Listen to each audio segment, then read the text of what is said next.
იოანეს სინელი ეკლესიის დიდი მოძღვარი და მონაზნობის მასწავლებელი. ნათელმხილველობის ნიჭით იყო დაჯილდოებული. თავისი სულიერი თვალებით იგი ადამიანთა გულების სიღრმეებსა და იდუმალ კუნჭულებს ჭვრეტდა.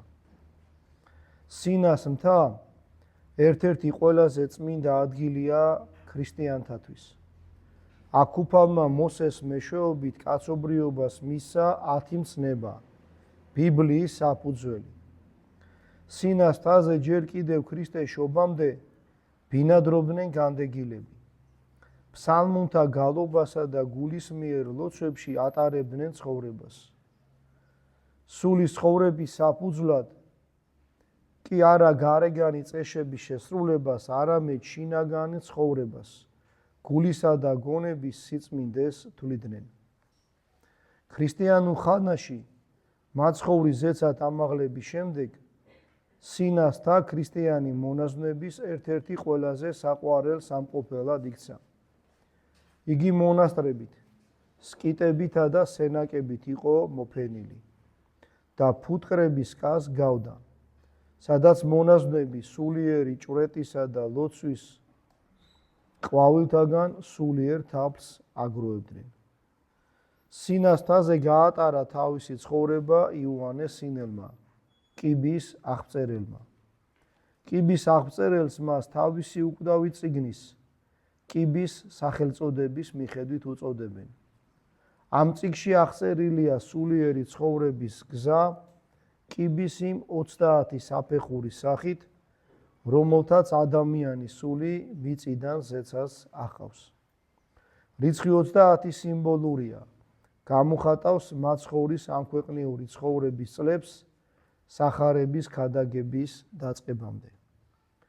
30 საფეხური ღმერთთან სულის მისტიკური მიახლოების გამოხატულებაა. კიბი ადამიანის მთელ სულიერ ცხოვრებას მოიცავს.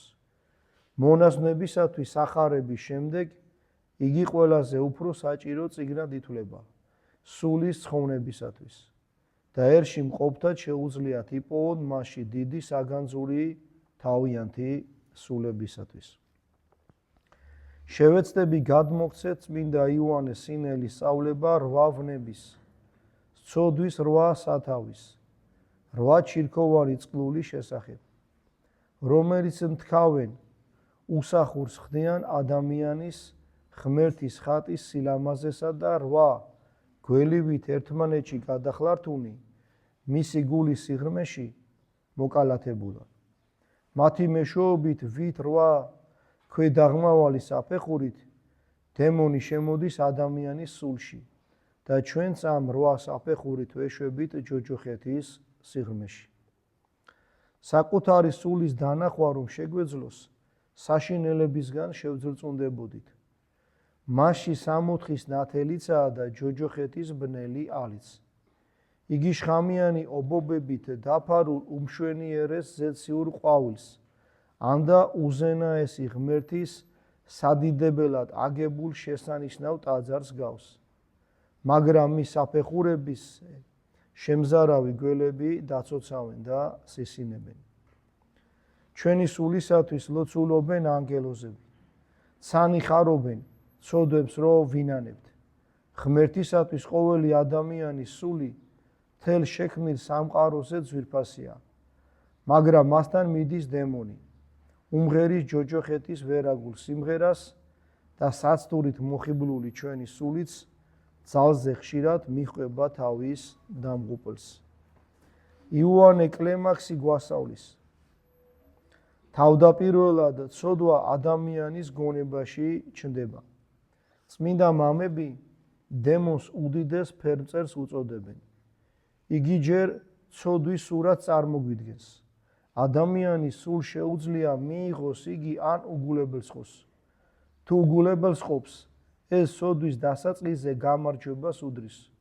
ხოლო თუ დააყოვნებს და სწრაფად არ მოიცილებს არაწმინდა აზრებს, მისი სული უკავშირდება მათ. ეს უკვე ცოდვის ჩადენის გადაწყვეტილებას უდრის. აზრებს გრძნობები ერთვის და ცოდვა ვნებად გადაიქცევა. ადამიანი ხელსაყრელ შემთხვევას ეძებს ადგენს გეგმას, როგორ ჩაიდინოს ცოდვა. ცოდვით დაცემის შემდეგ ცოდვა თუ მეორდება, ჩვევაში გადადის. ჩვევა ადამიანის სულში ფესვგადგმული, თითქოს მის მეორე ბუნებად იქცევა. ყველაზე ადვილია ცოდვის დაძლევა მაშინ, როცა იგი იბადება. თავდაპირველად ცოდვა ჭიანჭველასავით სუსტი, თითქოს შეუმჩნეველია, ხოლო როცა იზრდება ლომივით ძლიერი, საშიში ხდება. აწვალებს ჩვენ სულს და ძალას აცლის. ამიტომ კიბის აღწერელი გვირჩევს. ფრთხილად ვადევნო თვალყური ჩვენ გულს და გონება მუდამ ჭვრეტდეს მას იესოს ლოცვის მეშვეობით. ადამიანის სულის 8 ვნება ერთმანეთზე საშინელი, 8 კედელივით აღმართულდა ადამიანსა და ღმერთს შორის. ერთი მათგანი ამპარტავნება კი თითქოს ზეცას სწვდება. პირველი წყლული, რომელიც ალპობს და ხრწნის ჩვენ სულს, ნაყროვანება, მუცოლ ღორობა. სველად იტყოდნენ ადამიანმა უნდა ჭამოს, რათა იცოცხლოს, სხეული განიმტკიცოს და არა იცოცხლოს იმისათვის, რომ ჭამოს. მუცელ ღმერთა ჰგავს მოარულ სამზარეულოს, რომელშიც განუწყვეტლივ ვიხარსება საჭმელი. ის თითქოს განუწყვეტლივ თუხთუხებს და ორთქლი აზდის. ასეთ კაცს არ ძალუც გონებით ამაღლდეს ღმერთისაკენ. ისევე როგორც გათქვირებულ ფრინველს არ შეუძლია მაღლა აფრენა. ღორმუცელა თითქოს თვლიანად სხეულად არის ქცეული. ნაყროვანების რამდენიმე სახე არსებობს. უძღებება, გაუმაზღრობა. ადამიანს განუწყვეტლი უნდა საჭმელი. ეჩვენება, რომ ვერ ძღება. იოანე სინელი ამბობს, უძღები მზადა ეგვიპტის მთელი ბეღლები გადაჭამოს და ნილოსი შესვასო. გემოთმოყვარეობა განსაკუთრებით გემრიელი კერძებით, დელიკატესებით გატაცება. ფარულა ჭამა, ღორმუცელობა. შერწყმული ამპარტავნებასთან. სხვების თანდასწრებით ადამიანი თავს იკავებს და მალულად ჭამს. ორგანიზმისათვის მავნე საკვების მიღება.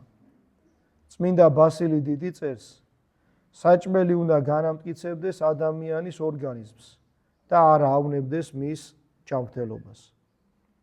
წმინდა მამები გვასწავლიან, ტრაპეზთან უნდა ვიცხდეთ მოწიწებით. გვახსოვდეს საკვები ღვთის წყალობა. ჭამის დროს არ შეიძლება უქმი მეტყველება, ხუმრობა, სიცილი, განსაკუთრებით კი განკითხვა. ნეტარ ავგუსტინეს იპონიელ ეპისკოპოსს სატრაპეზოში გამოკრული ჰქონდა წარწერა. აქ ადამიანებს არ განიკითხავენ. პატერიკში მოთხრობილია, ბერები ტრაპეზთან რო ისხდნენ, ერთ მათგანს აეხილა სულიერი თვალები და იხილა. იმ მონაზვნებთან, რომლებიც ჭამის დროს სიმდაბლის გრძნობით იყვნენ აღსებუნი და ყოველი ლუკმისათვის, ყოველი ყლუპი წყლისათვის მადლობას წირავდნენ ღმერთს, ანგელოზები იდგნენ და თაფლით კვებავდნენ. სხვები მდუმრად რომ შეექცეოდნენ საჭმელს და გულში იესოს ლოცვას წარმოთქვავდნენ, რაღაც ზეციურ სასმელს სვამდნენ. იმათ, ვინც კი იცინოდა, განიკითხავდა, ყვებოდა სასაცილო ამბებს მონასტრის ცხოვრებიდან, ეშმაკები მიდიოდნენ და შეუბილწავდნენ საჭმელს. იმისათვის, რომ ღორმუცელობა დავძლიოთ, იოანე კლემაქსი გვირჩევს. ჭამის წინ მთელი გულით ვილოცოთ უფლის მიმართ. აგრეთვე ტრაპეზთან ჯდომის დროს გვახსოვდეს დადგება დრო, როცა თვითონ ჩვენი სხეული გარდაიქცევა საკვებად მატლებისათვის. გავიხსენოთ ჯვარცმულ მაცხოვარს, ასვე ზმარი და ნაღველი.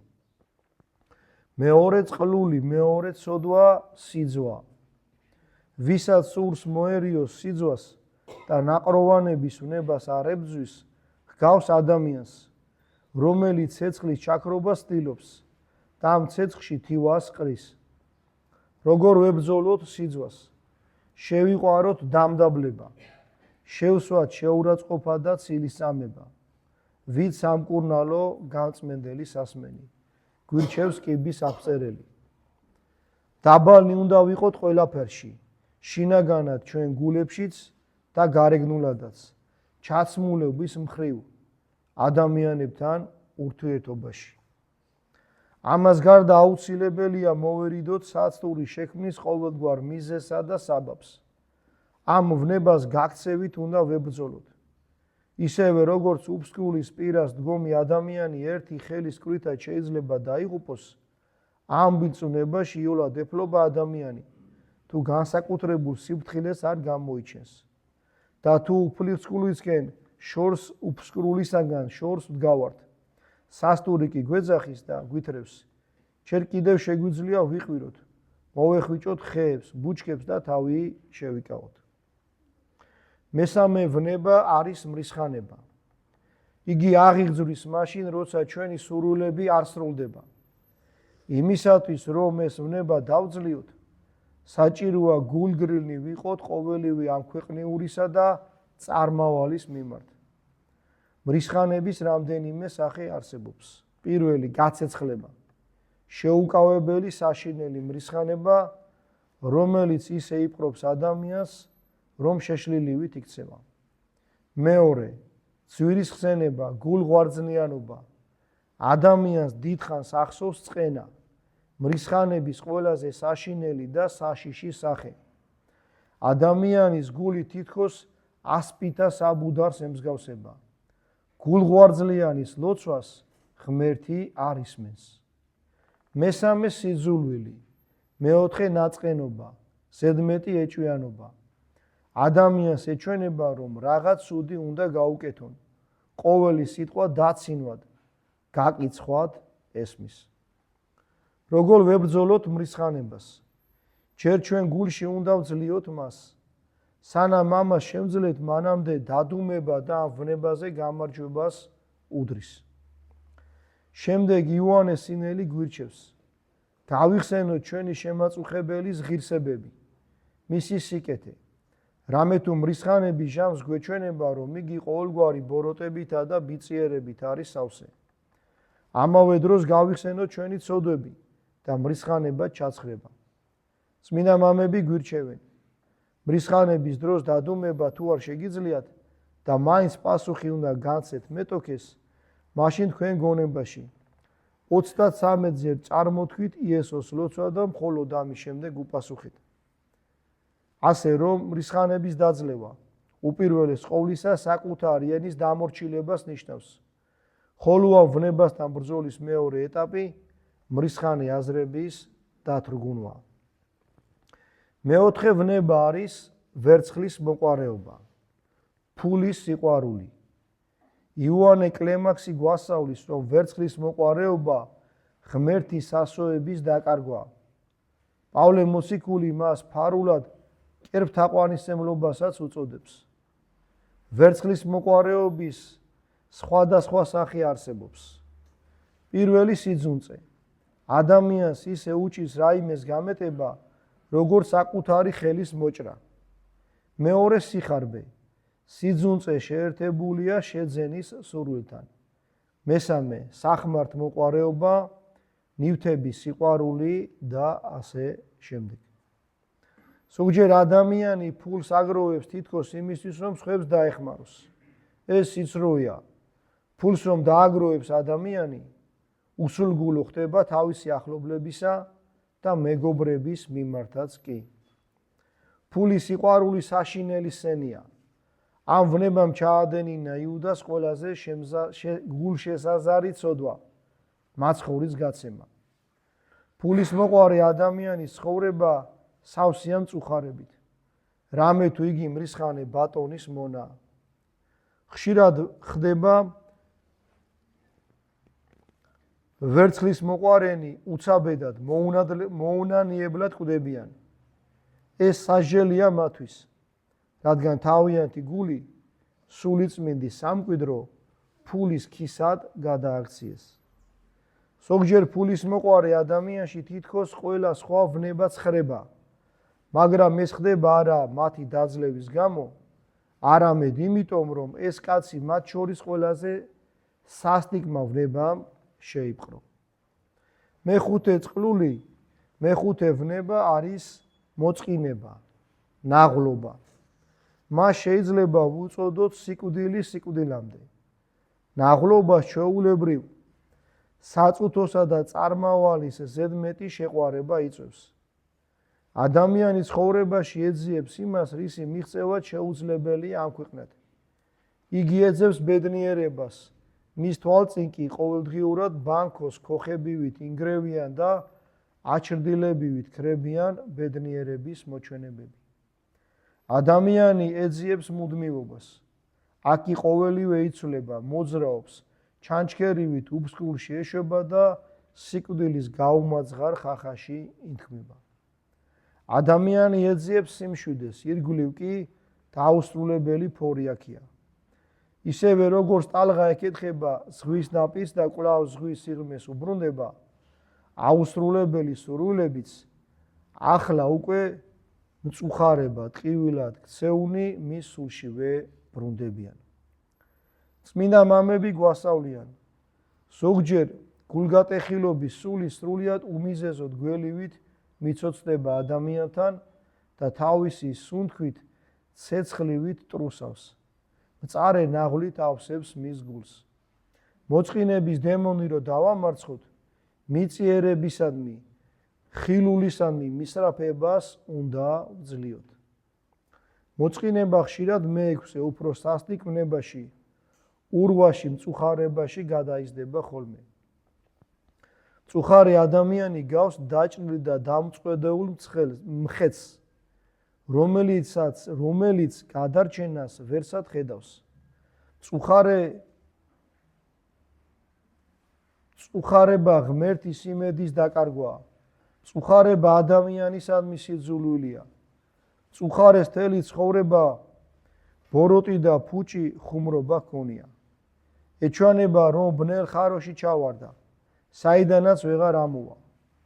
ეჩვენება, რომ სამყარო ეს უსულგულო მექანიზმი მალე მწერივით გასრეს.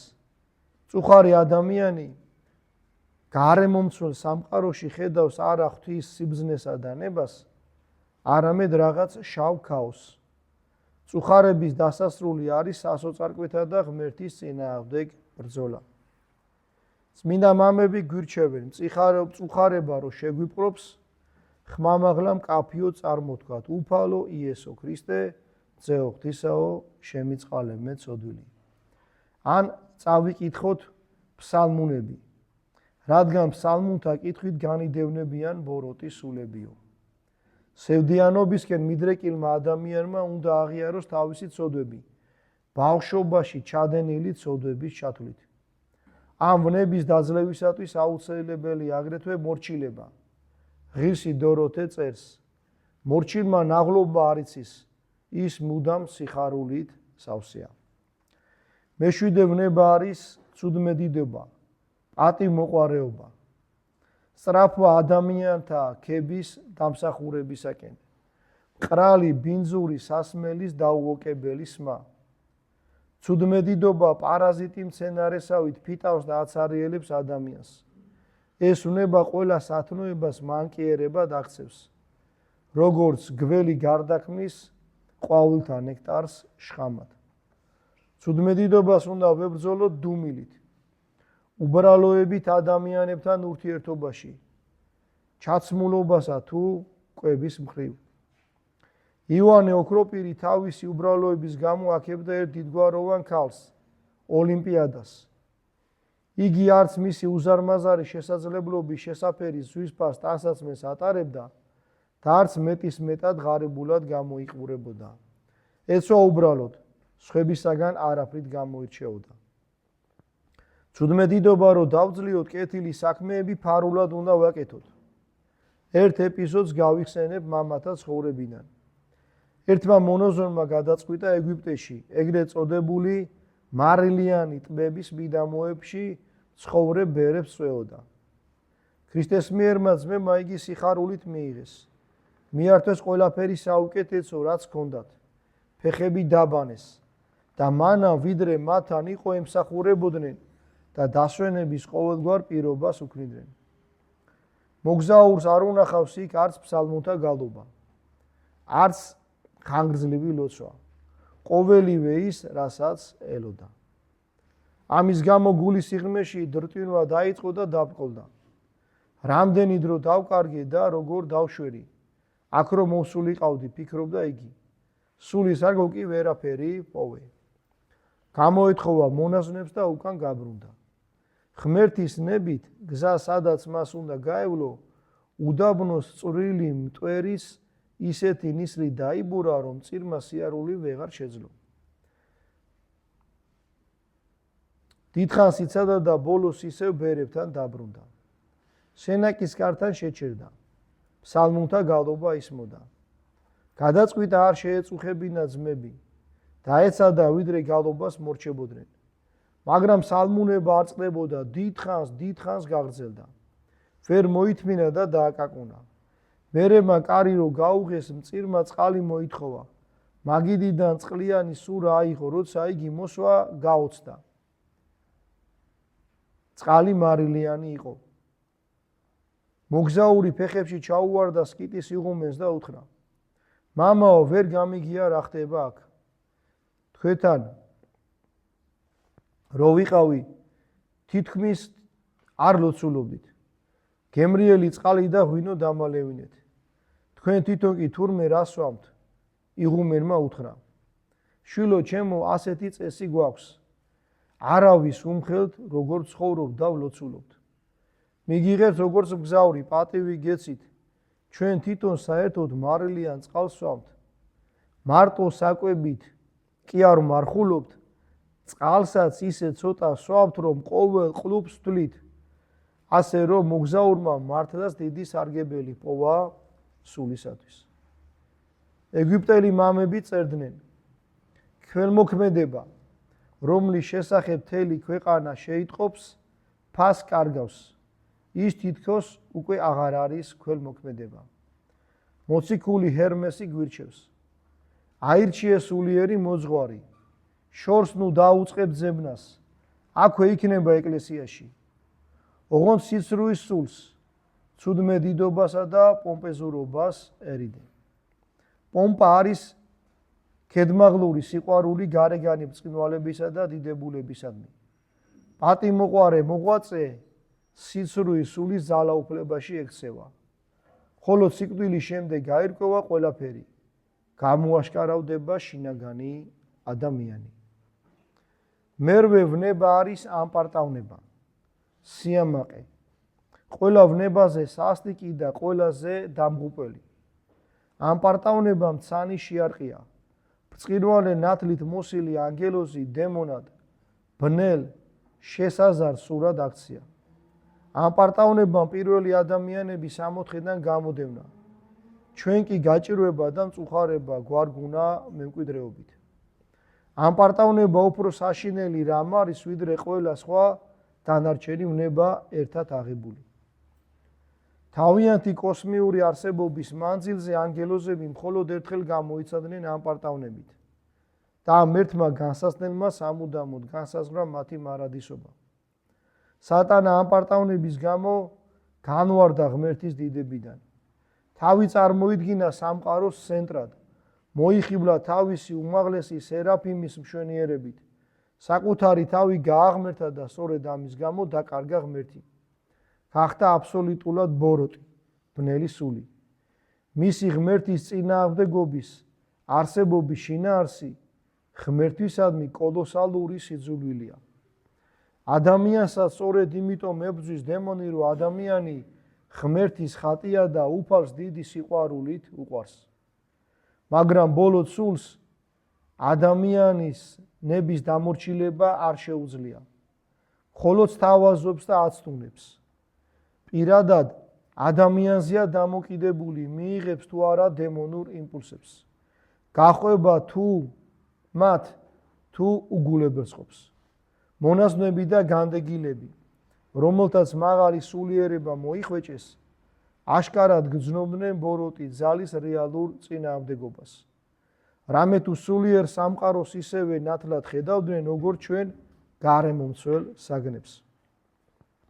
ამგვარი გამოცდილების საფუძველზე ცნობილმა საეკლესიო მწერლებმა, სიმონ ახალმა ღვთისმეტყველმა, აბა დოროთემ, იოანეს სინელმა, ისააკ ასურმა და სხვებმა შეადგინეს ასკეტური სწავლებები. დემონოლოგია, როგორც თეორია, მათ არ ჩამოუყალიბებიათ. არამედ აღწერეს ბოროტ სულთა წინააღმდეგ, სულიერი ბრძოლის სტრატეგია და ტაქტიკა, ასე ვთქვათ. დემონი ამპარტავანი სულია, სადაც სიამაყეა, დემონიც იქვეა. წმინდა მამები გვასწავლიან, ეშმაკი ვნებებით გვაცნუნებს. ამახს კი იგი არ ჭირდება სასტუმრებლად, თვითონ გამხდარა საკუთარი თავის დემონი. ამიტომაც ქრისტიანს ყველაზე უფრო ამპარტავნების უნდა ეშინოდეს. ეს უნება სხვადასხვაგვარია, ფარული, აშკარა, ათასნაირი ნიღბით დაფარული. ეშმაკს მხოლოდ სიმდაბლით დავამარცხებთ. სიმდაბლე ბოროტი ძალების წინააღმდეგ კაპიტულაცია როდია. პირიქით სწორედ მოღვაწეები იყვნენ დაბანი, მაგრამ იმდენად ზულდა ცოდვა, რომ ცოდვის ჩადენა სიკვდილს ამჯობინებდნენ. სიმდაბლე არის სწორი შინაგანი სულიერი თვითშეფასება, საკუთარი ცოდვების, უღირსობის გაცნობიერება, ღმერთის შემწეობის საჭიროების მუდმივი შეგრძნება. სიმდაბლე არის ყოველი ადამიანის ღმერთის ხატისა და მსგავსებისადმი პატივისცემა. სიმდაბლე ყველა ვითარებაში საკუთარი თავის დადანაშაულებას ნიშნავს. დაბალი თავის კნინ ადამიანურ ძალებს ღმერთის შემწეობით ივსებს. ამაყი შინაგანად უარყოფს ღმერთის შემწეობას. მუდამ კმაყოფილია საკუთარი თავით. თითქოს არაფერი სჭირდება. ფიქრობს ჩემი ძალებით, ჩემი ღირსებებით მოვიპოვებ ზეციურ სასუფეველსო. მას ღმერთზე დამოკიდებულების გზნობა არ აქვს და საკუთარ თავს შესწრფის. ამახს არ შეუძლია ქრისტიანი გახდეს. რამე თუ ემოციურად და სულიერად უცხოა ქრისტესთვის. ამპარტავანი ადამიანის განსახიერებები იყვნენ ძველი ფარისევლები. საერთოდ სახარებაში ჩვენი ყველა კითხვის პასუხს ვიპოვით, თუ კი ყურადღებით წავიკითხავთ. ფარისევლები მოელოდნენ მესიას, მაგრამ როცა იგი მოევლინა ქვეყანას არცნეს, რატომ? მათ არსებითად არ სჭირდებოდათ ხსნელი. ვერ გრძნობდნენ თავიანთ საერთო საკაცობრიო დაცემას, სინანულის აუცილებლობას. ამიტომაც ქრისტეს სიყვარულისა და სინანულის მხადაგებელი მათში მხოლოდ გაღიზიანებას იწვევდა, რაც შემდეგ გაბოროტებასა და სასტიკ სიძულვილში გადაიზარდა. ამაყ ადამიანს არ შეუძლია შეინანოს და ამდენად არც სულიერი განახლება და აღდგენა ძალუც. ფარისევლებს მოსონდათ საკუთარი თავი, თავიანთი წესები. მათთამი საყოველთაო პატივისცემას აუცილებლობასავით იღებდნენ, იფერებდნენ მოძღვრებს რომ ეძახდნენ. ქრისტემ ამხილა ფარისევლები და უთხრა: ადამიანი ვისი მსახურიცა, მასვე ემონება. ცოდვის სახური ცოდვის მონაა. ამგვარი მონობა ყველაზე საშინელი და ტანჯველია. ამაყი ვერც სიმშვიდეს მოიპოვებს, ვერც ბედნიერებას. იგი კონფლიქტშია გარემომცველ სამყაროსთან. თავისი თავი გონია სამყაროს ცენტრი და რა კი შეუძლებელია ეს ხვებსაც დააჯეროს, შინაგანად ნაწყენი და შეურაცხყოფილია. ამაყი პატივს არ ავისცემს, რადგან სიამაყე სხვებთან მიმართებაში საკუთარი უპირატესობის სრულ შეგრძნებაცაა. ამაყი მოძალადეა. ძალადობა სხვადასხვა ფორმებსა და მასშტაბებში ვლინდება. ძალზე ხშირად ოჯახშიც. ჩვენ დროში ოჯახების არამყარობის ერთ-ერთი მიზეზი სწორედ ისაა, რომ ხშირად სიყვარულის კავშირის ნაცვლად იგი ოჯახის წევრთა შორის ბრძოლის არენად ქცეულა. მის ყოველ წევრს გონია, სწორედ მისი გამგებლობა და ხელმძღვანელობა გააბედნიერებს ოჯახს. ყოველი ჩვენგანის გვერდით დგას მაცდური, დემონი. ჩვენ ყველა თითქოს უფსკნულის პირას სულიერი საფრთხის წინაშე ვდგავართ. ამპარტავანს ეს ავიწყდება. იგი გავს ავადმყოფს, რომელსაც თავი ჯანმრთელი გონია. მისი ტრაგედია ისაა, რომ დემონის ძალაუფლების ქვეშ ექცევა და მისი ყურმოჭრილი მონა ხდება. წმინდანები მრავალგვარი ნიჭით იყვნენ დაჯილდოებულები, მაგრამ იცოდნენ, რომ ნიჭი ღვთისგანაა. საკუთარი თავი კი უღირსად მიაჩნდათ. ჩვენ ყველაფერი ჩვენი გონია. ამჟამად აშკარად აღარ ხდება სასაულებები, კურნებები. რატომ? ჩვენი ცხონებისათვის. სასწაული რომ ხდებოდეს, ამას ჩვენ საკუთარ შესაძლებლობებს მივაწერთ და არა ღმერთს და ამით უკვე კიდევ უფრო ქედმაღალი გავხდებით. უფალი პასუხობს ლოცვაზე და გამუდმებით ახდენს სასწაულებს. ოღონდ ფარულად, რამე თუ იცის აშკარა სასწაული კიდევ უფრო გაგვაამპარტავნებს. ამინ. მერთმა ინებოს, რომ ეს სიტყვა ჩვენ გონებაში დარჩეს, გვახსოვდეს, აქ ძალიან კარგი მითითებები იყო, ცოდვებს როგორ უნდა ვებრძოლოთ. აი ამ რვავნებას როგორ უნდა ებრძოლოს კაცმა, კარგად იყო წარმოჩენილი და აი ამ ტაქტიკით უნდა ვებრძოლოთ ეშმაკს. აქ ითქვა, რომ მამებმა დიდი სულიერების გამო ეს ყველაფერი დაინახეს და მოგვცეს სახელმძღვანელოდ. ჩვენ ახალი სტრატეგია არ უნდა მოვიგონოთ, იმიტომ რომ შევცდებით. რაც იყო მამების ნათქვამი, რაც ეკლესია მოგვიტანა, ამით უნდა ვიხელმძღვანელოთ და ამით უნდა ვებრძოლოთ მოროდ სულს. და ღმერთმა თავისი მადლით და კაცმოყვარებით მოგვცეს ამისი ძალა. ამინ.